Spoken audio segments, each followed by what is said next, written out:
पिंकी अपनी माँ के पास बैठी हुई मुंह बनाकर लगातार बड़बड़ा रही थी और उसकी माँ सरोजनी देवी धीरे धीरे उसे समझा रही थी। अरे पिंकी, अब तो 1 महीना रह गया है, इतने दिन की शांति रख, फिर वह चली जाएगी। दोनों की बातें नीतू ने सुन ली और कमरे में बिस्तर पर लेटी अपनी बहन के पास जाकर बोली, मैं जब से आई हूँ दीदी, तुम्हारी नंद के दिल पर तो जैसे सांप लौटने लगे हैं। जब देखो मुझसे झगड़ा करने का बहाना ढूंढती है और मुझे नीचा भी दिखाती है। नीतू की दीदी रितु कहने लगी, नीतू तू इस पर ध्यान मत दे, अगर यह इतनी अच्छी होती तो मुझे तुझे बुलाना नहीं पड़ता। नीतू ने लेकिन गुस्से में अपनी बहन से कह दिया कि लेकिन अब से मैं इन माँ बेटी का कोई काम नहीं करूँगी, इन्होंने तो मुझे जैसे नौकर समझ लिया है। बहन को तो समझा बुझा कर भेज दिया, लेकिन रितु के दिल में तूफान उमड़ रहा था। आखिर मेरी बहन के साथ ऐसा करने की इन दोनों की हिम्मत कैसे हुई? आज अमित को आते ही बताऊंगी, वही इन दोनों के कान खींचेंगे। दरअसल रितु प्रेग्नेंट थी और उसका 8वां महीना चल रहा था। आज अपनी बहन नीतू से सारी बात सुनकर उसे सब कुछ याद आने लगा और वह सोचने लगी कि यह लोग कितने घिरे हुए हैं कि मेरी बहन को भी नहीं छोड़ रहे हैं। रितु की शादी को 1 साल हुआ था और उसके बाद वह प्रेग्नेंट हो गई थी। शादी का 1 साल उसने घर में मुश्किलों से बिताया था, क्योंकि उसकी ननद और सास शतरंज की तरह रोज उसके साथ खेल खेलते थे। उसकी सासू माँ अपने बेटे अमित के सामने रितु के साथ बहुत प्यार से पेश आती थी, मगर अमित के ऑफिस जाते ही उसका रंग गिरगिट की तरह बदल जाता था। सुबह से उठकर 11 बजे तक रसोई का काम करने के बाद वह थक कर थोड़ा आराम करना चाहती थी तो सासू माँ तुरंत कहती थी, अरे ज़रा सा काम किया नहीं कि आराम करने चल दी। हमने तो अपनी उम्र में कितना सारा काम किया है और कभी उफ तक नहीं की। सासू माँ की बातें सुनकर रितु तिल मिलाकर रह जाती थी, लेकिन इसमें भी उसकी ननद पिंकी आग में घी का काम करती थी, जो कभी भी उस आग को बुझाने ही नहीं देती थी।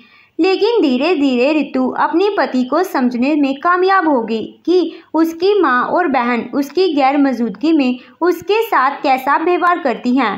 तब अमित ने कहा कि देखो रितु, बहुत कम ससुराल ऐसे होते हैं जहाँ पर बहू और सास की अच्छी बनती है। अब अगर बीच में बोलूँगा तो तुम समझ सकती हो घर का माहौल कैसा हो जाएगा। उससे अच्छा है कि तुम अपने लिए आवाज़ उठाओ। अमित के ऐसा कहने पर पहले तो रितु ने रोते हुए अमित से कहा, तुम तो कहती थी मैं हर कदम पर तुम्हारा साथ दूंगा, अब तुम क्या चाहते हो कि मैं कुल्हाड़ी पर पैर रख दूं? तुम्हारी माँ और बहन मेरे साथ क्या करेंगे ये तुम्हें पता भी नहीं।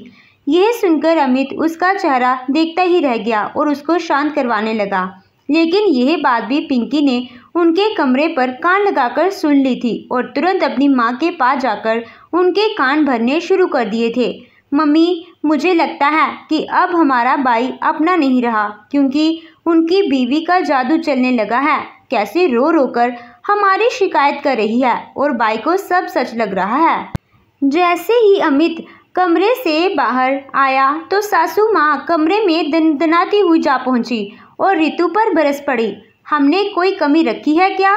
तुझे यहाँ कोई गलती कर दी है जो मेरे बेटे के कान भर रही है? और मेरे पति के जाने के बाद यही तो मेरा सहारा है, यही भी तुम मुझसे दूर करने की कोशिश कर रही है। रितु को पल भर के लिए समझ में नहीं आया, लेकिन फिर वह समझ गई कि आज फिर दीवारों ने चुगली कर दी है।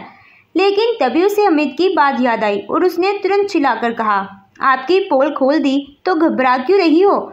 यह सुनकर तो सास का पारा 7वें आसमान पर जा पहुंचा। तू क्या मेरी पोल खोलेगी? आज मैं ही तेरी पोल खोलती हूँ। बहुत जुबान चढ़ रही है ना तेरी, अभी तेरे होश ठिकाने आ जाएंगे।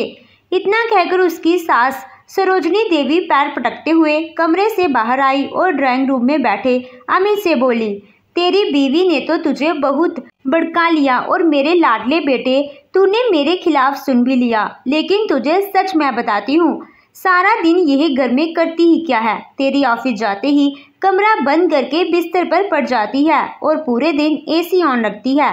एक दिन मैंने कह दिया कि बेटा इसे कुछ देर बंद कर ले, मेरे बेटे पर बिजली का बोझ पड़ता है।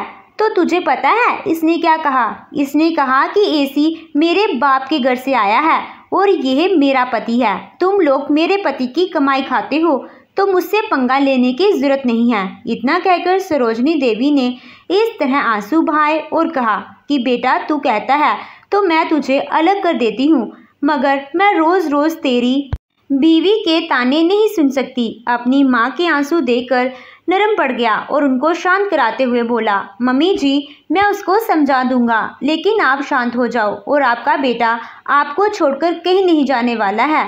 मैं इसको अभी बताकर आता हूँ। अमित सीधे अपने कमरे में गया और दरवाज़ा बंद करके उसने चिल्लाना शुरू कर दिया। साथ में रितु के चिल्लाने की भी आवाज़ आने लगी।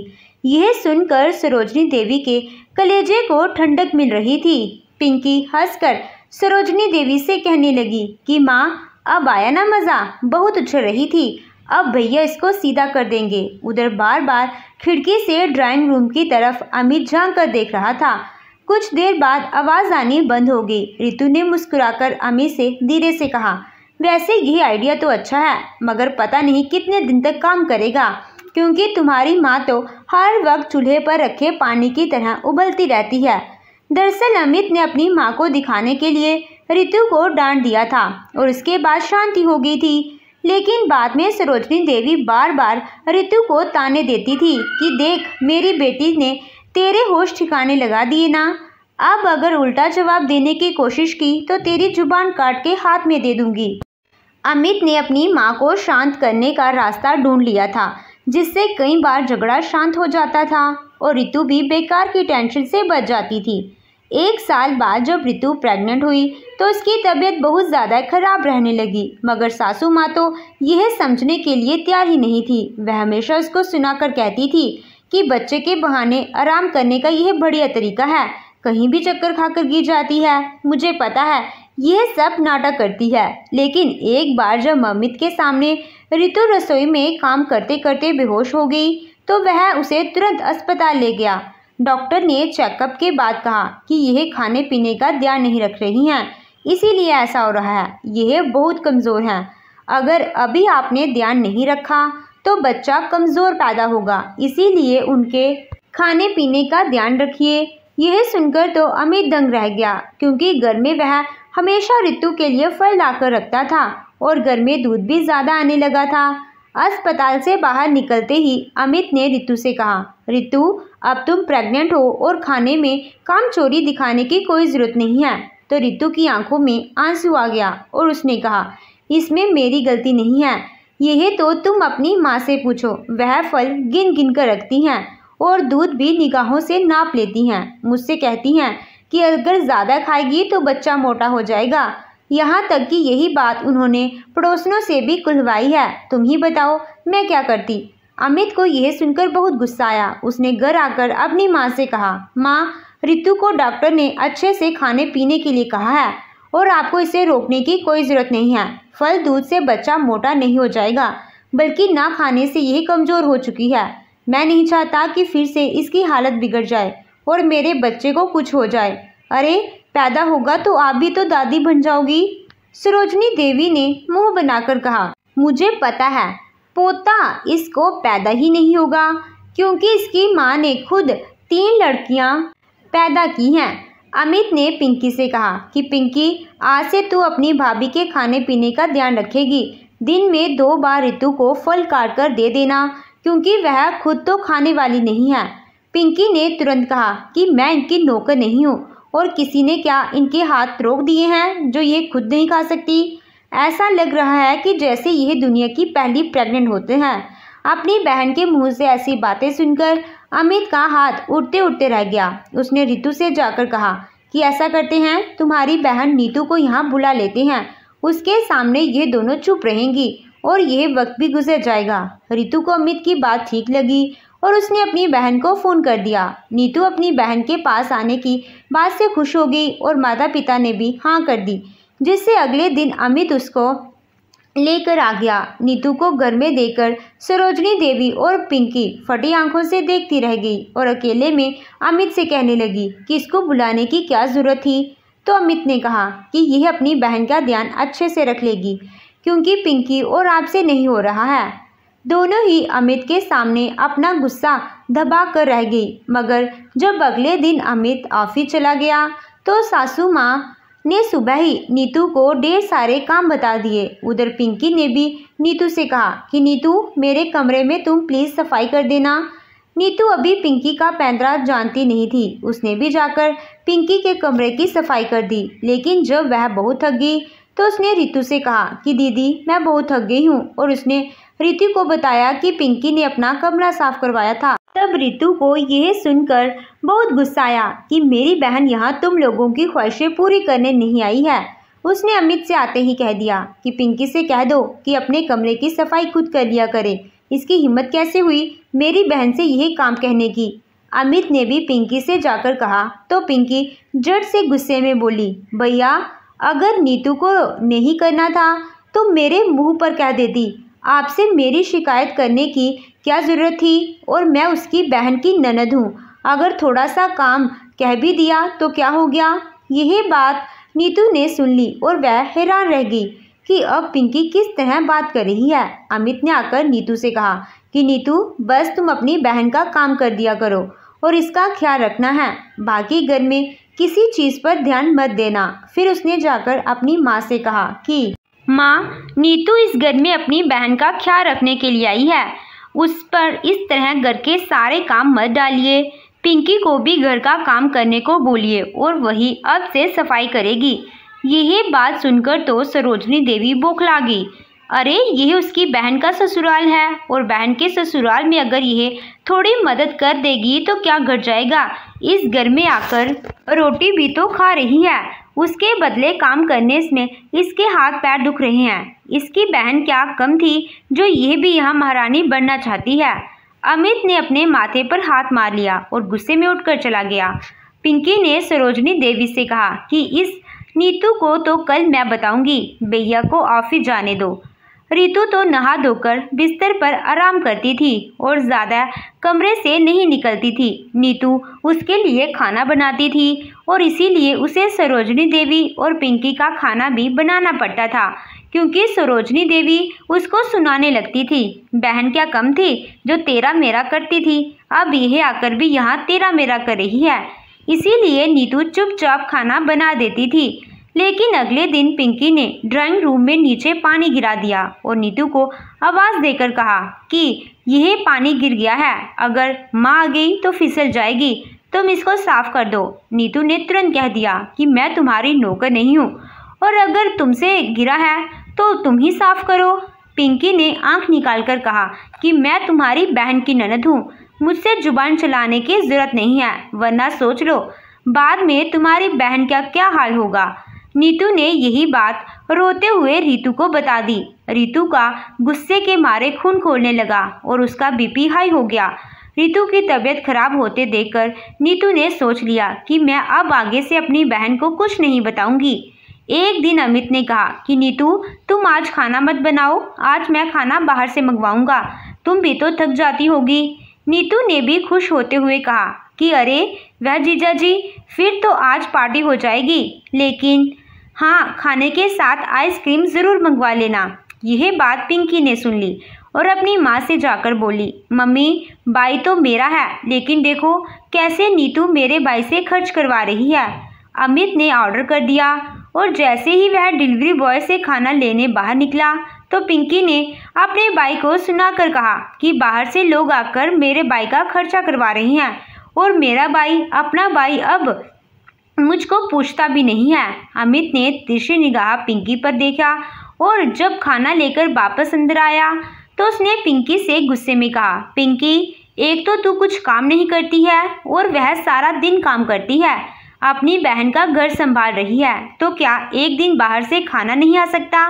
पिंकी अंदर ही अंदर इस बात से गुस्सा थी। नीतू ने जब रसोई में आकर रितु का अलग खाना बनाया तो पिंकी ने आकर कहा, इस घर में आकर मेरे भाई पर हुक्म चलाने की जरूरत नहीं है, ये तुम्हारे बाप का घर नहीं है जो मेरे भाई से खर्च करवाती है। नीतू ने भी पलटकर गुस्से में कह दिया कि मैं कब कह रही हूँ कि मेरा घर है। घर तो तुम्हारा ही है, लेकिन तुमने समझा नहीं। अगर समझती तो मुझे अपनी बहन की देखभाल के लिए आना नहीं पड़ता। नीतू के ऐसे जवाब पर पिंकी बुरी तरह से जलकर राख हो गई और अपनी माँ से कहने लगी कि इस नीतू को सबक सिखाना पड़ेगा। खाना खाने के बाद नीतू और अमित में हंसी मजाक चल रहा था और पिंकी बाहर खड़ी होकर कान लगाकर सुन रही थी। नीतू ने अमित से कहा, जीजा जी आप खाना खिलाकर छूटने वाले नहीं हैं, क्योंकि दीदी की डिलीवरी के बाद मेरा गिफ्ट तो बनता है और वह भी सोने का। कहीं आप भूल मत जाना। ये बात सुनकर तो पिंकी के कान खड़े हो गए और गुस्से से मुट्ठी बींचकर वो दंदनाती हुई अपनी माँ के पास गई। सरोजनी देवी को उसने बताया कि भाभी की बहन तो सोने का गिफ्ट मांग रही है। यह सुनकर सरोजनी देवी गुस्से में भड़क गई और सीधी अमित के पास कमरे में जाकर बोली, मैं सोच रही थी कि आखिर इस महारानी ने अपनी बहन को क्यों बुलाया है। अब मुझे सब कुछ समझ में आ रहा है। किसकी बहन मेरी बेटी के नेक पर कब्जा करने आई है। अरे जब तुम्हारी बहू को कुछ होगा तो हर उपहार पर पिंकी का हक बनता है, तो भला ये नीतू बीच में टांग क्यों उड़ा रही है। सरोजनी देवी आंख निकालकर जिस तरह गुस्से से कह रही थी, अमित तुरंत समझ गया कि फिर से पिंकी ने चुगलखोरी की है। उसने तुरंत गुस्से में अपनी माँ से कह दिया कि पिंकी से जब अपनी भाभी की सेवा करते ही नहीं बनी तो वह शगुन का हक भी नहीं रखती है। यह सुनकर सरोजनी देवी का पारा चढ़ गया और वह नीतू की तरफ देखकर बोली, तुम दोनों बहनें बहुत चालाक हो। तू भी यहाँ वही करने आई थी जो तेरी बहन कर रही है। उसने मेरे बेटे को मुझसे दूर कर दिया और तू बहन भाई में दखल दे रही है। रितु की सास का ऐसा व्यवहार देखकर नीतू की आंखें भर आई। उसने तुरंत अमित से कहा कि जीजा जी मुझे कुछ नहीं चाहिए, मैं तो मजाक किया था। माँ के पीछे खड़ी पिंकी ने चिल्लाकर कहा, अब पकड़ी गई तो कह रही है कि मजाक किया था। अरे मेरी भाभी को बच्चा होगा तो केवल मेरा हक बनता है। तू बीच में कहाँ से आ गई। मुझे पता है तू मेरा हक मारने ही आई है। सरोजनी देवी भी गुस्से में कह रही थी कि जरा सी सेवा के बदले देखो सोने की चीज मांग रही है। अरे इसकी हिम्मत तो देखो, मेरे ही घर में मेरे ही बेटे से ऐसी बातें कर रही है। शुक्र कर मैंने तुझे इस घर में रखा है, वरना मैं तुझे आने ही नहीं देती। यह सुनकर नीतू रोने लगी और कहने लगी कि जीजा जी आप अभी इसी वक्त मुझे घर छोड़ दीजिए। अब मैं यहाँ नहीं रह सकती। मैं इन दोनों की बातें बहुत दिन से बर्दाश्त कर रही थी और अब तो मैंने आपको बताना भी बंद कर दिया था, लेकिन अब ये है सामने से आकर मुझसे बदतमीजी कर रही हैं। अमित ने भी नीतू की बात को समझ लिया और वह कहने लगा, मैं नीतू का और अपमान होने नहीं दूंगा। मैं इसको छोड़ने जा रहा हूँ, लेकिन अब पिंकी को ही ऋतु का ख्याल रखना पड़ेगा। नीतू ने रोते रोते अपना बैग पैक कर लिया और अमित भी उसको छोड़ने चला गया। मगर उनके जाने के बाद ऋतु ने अपनी सास से कहा, मम्मी जी जो आपने मेरी बहन के साथ किया है उससे इस परिवार की ही बेइज्जती हुई है। पिंकी जो चाहती है अब उसे कभी मिलने वाला नहीं है। दोनों माँ बेटी गुस्से में कमरे से बाहर निकल गई। अगले दिन ऋतु ने अमित से कहा कि तुम मेरे लिए घर में एक नर्स का इंतज़ाम कर दो। केवल 1 महीने की बात है। मुझे डॉक्टर ने पलंग से हिलने को भी मना किया है, वरना मैं ऐसा करने को नहीं कहती। बाकी काम ये लोग अपने आप करेंगे। अमित ने भी तुरंत अस्पताल जाकर एक नर्स का इंतज़ाम कर दिया। वह सुबह जाकर शाम को चली जाती थी और शाम को अमित जाकर ऋतु का ख्याल रखता था। ऋतु को बेटा पैदा हुआ तो सरोजनी देवी ने चिल्ला चिल्ला कर कहा, मैंने तो पहले ही कहा था कि मेरी बहू को बेटा होगा। अब तो पिंकी तेरे शगुन लेने का टाइम आ गया है। कुछ भी मत छोड़ना, आखिर तेरा भतीजा आया है। मगर पूजा हवन के बाद ऋतु ने साफ का कह दिया कि इसने मुझे 1 गिलास पानी भी नहीं दिया।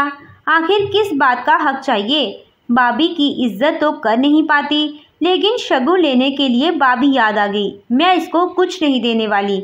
अमित और ऋतु ने पिंकी को कुछ भी नहीं दिया और पिंकी हाथ मसलती रह गई। सरोजनी देवी ने लड़ झगड़ कर अमित को बहुत डराने की कोशिश की, मगर कोई फायदा नहीं हुआ। उसके बाद ऋतु ने अलग रहने का फैसला कर लिया और सरोजनी देवी रोती रह गई।